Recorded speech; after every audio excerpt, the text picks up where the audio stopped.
ये बहुत पुराने, मतलब अचानक दिख गए तो मुझे, बहुत पुराने कवि हैं और परम आलस्य को प्राप्त है। मुझे लगता है ये जिस क्रिया के लिए गए थे ये भी 2-3 दिन में पहली बार हुई थी। अच्छा, उठ ही गए? अच्छा, अब आ ही गए हैं तो एक बार जोरदार तालियां स्वागत कर दीजिए मालवीय जी। डिजिटल खिड़की के प्रोग्राम में आपको बढ़िया बढ़िया कविताएं केवल गोधरा में ही नहीं, पूरे विश्व में अच्छी अच्छी कविताएं सुनाई जाएगी। और ये अच्छा कवि आपके सामने आ चुका है। अच्छा, और ये डिजिटल खिड़की है। आहा, कई लोग मेरी उम्र के बैठे हैं, साहब खिड़की तो हमारे जमाने में भी होती थी। काका जी होती थी कि नहीं? हाँ।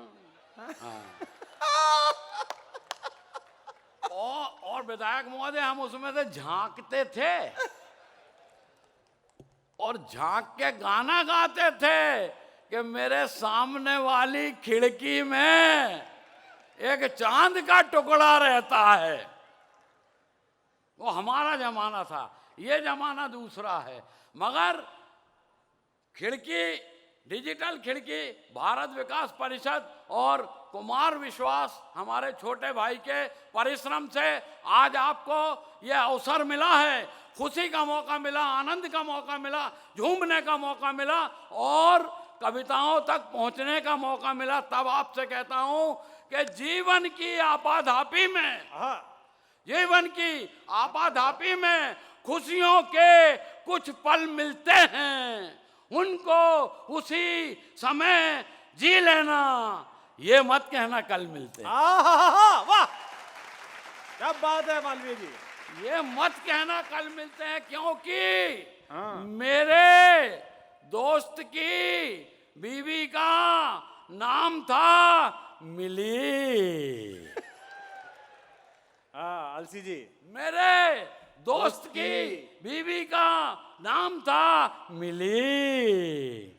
बड़ी मिलनसार थी मिली, सबसे प्यार से मिलती थी।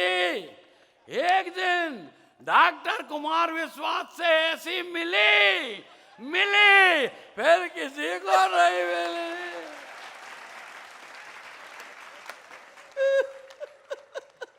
फिर किसी को नहीं मिली साहब। और कोरोना की बात चल रही थी, कोरोना ने ये बदल दिया, वो बदल दिया। और कोरोना ने तो अपनी प्रार्थनाएं बदल दी, भगवान की पूजा बदल दी। अब हुआ ये कि 40 करोड़ रुपए धरे रह गए और काका जी निकल गए। क्या बात है, वाह अलसी जी। अब काका जी निकल गए तो लोगों ने सोचा यार पैसा कोई काम आता नहीं है। अब वो भगवान से पैसा नहीं मांगते। पहले कहते थे 4 फैक्ट्री दे देना, 2 कंपनी दे देना, 10-20 करोड़ दे देना। अब नहीं मांगते। अब तो वो कहते हैं कि रूखी सूखी रोटी देना, उस पर चटनी राब की। वो गुड़ के लिक्विड रूप को राब कहते हैं।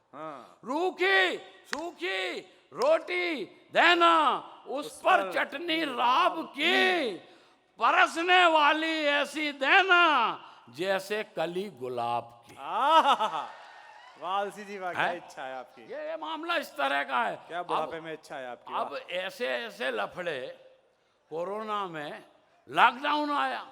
लॉकडाउन में स्थिति ये कि आदमी को 2 तरह की तकलीफ हुई। एक तो अपन दिन भर घर पर और पत्नी सर पर है जी। और मैंने उससे तंग आकर उसको मायके भेज दी। वो मायके में 2-3 दिन ठीक रही, चौथे दिन लड़ने लगी। अरे मैंने कहा मायके में अपने भाई भतीजों के साथ आनंद रहो, इस तरह तुम्हारा लड़ना मुझे बहुत बुरी तरह खल रहा है। बोले मालवीय जी आप आपत्ति नहीं ले सकते, आजकल वर्क फ्रॉम होम चल रहा है। है बहुत अच्छा। वो आलसी आलसी आलसी आलसी आलसी कहते हैं, पूरी दुनिया आलसी कहती है, मैं उतना आलसी हूं नहीं। अच्छा, सच्चाई ये है कि दुनिया जिस गति से भाग रही, अपन नहीं भाग पाते। बढ़िया बात है, वाह वाह वाह वाह वाह। और दुनिया जितने तेज भाग रही, मीडिया उससे भी आगे। उधर घटना घटी, इधर समाचार हाजिर। उधर घटना घटी, इधर समाचार हाजिर। घटना घटी, समाचार हाजिर। कई बार तो घटनाएं इंतजार करती हैं।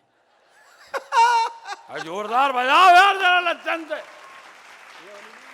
कई बार तो घटनाएं इंतजार करती है कि समाचार बने तो मैं घटूं।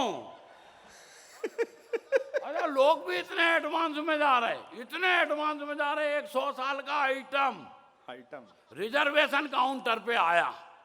अब कोई 100 साल तक जिए और खुद का रिजर्वेशन करने खुद जाए, वो आइटम ही हुआ सा। 100 साल का आइटम रिजर्वेशन काउंटर पे आया, बोले 7 सितंबर 2027 मेरा रिजर्वेशन कर दो। बाबू बोला काका जी कहाँ जाओगे? बोले शादी की गोल्डन जुबली है, गया जाना है। बाबू बोला 27 तक टिके रहोगे? अरे बोले टिके रहे तो ठीक, नहीं तो गया तो जाना ही है। वो जब लोग इतने एडवांस में जाते तो अपन कह देते हैं कि अपन विश्व के सबसे बड़े आलसी हैं और काम के नाम पर कुछ करते ही नहीं हैं। यहाँ तो अपन आ भी गए, कई जगह जा ही नहीं पाते। अभी क्या हुआ, हमारे गांव में अंतरराष्ट्रीय आलसी अधिवेशन हुआ था और दुनिया भर के आलसियों ने उसमें भाग लिया, अपन गए ही नहीं। तो भाई साहब किसी ने शिकवा किया ना गिला, पहला पुरस्कार अपने को ही मिला। वाह भाई वाह। समिति ने सोच समझ के निर्णय लिया, पुरस्कार घर ही पहुंचा दिया। घर ही पहुंचा दिया। तो जो लोग हमें पुरस्कार देने आए वो हमसे बोले कि साहब आप आलसियों पर कुछ बोले। अपन ने पूरी ताकत लगाकर अपने होंठ खोले